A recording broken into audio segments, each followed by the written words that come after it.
انہی کی وجہ سے ہم نے اپنی ساری زندگی دکھوں میں گزار دی تھی۔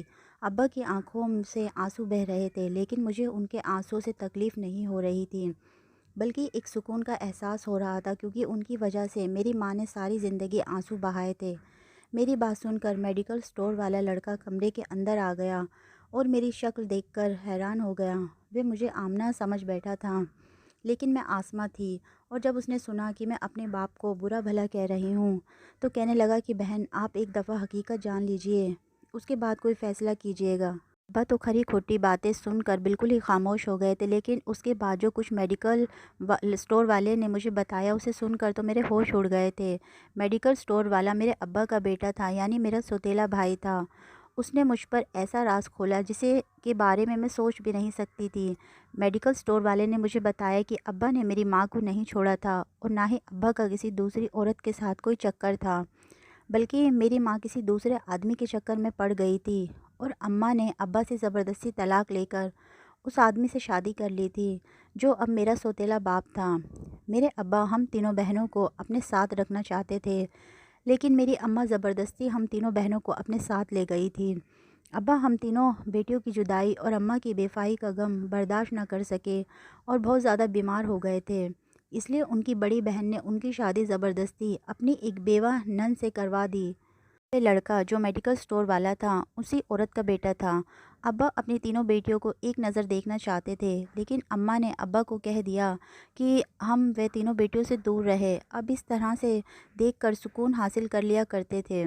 ہمارا سوتیلا باپ ہم تینوں بیٹیوں کو قبول نہیں کرنا چاہتا تھا، اور وہ چاہتا تھا کہ اماں ہمیں ہمارے سگے باپ کے پاس ہی چھوڑ کر آئیں، لیکن اماں نے ان کی بات نہیں مانی اور ہمیں اپنے ساتھ زبردستی لے گئی تھی۔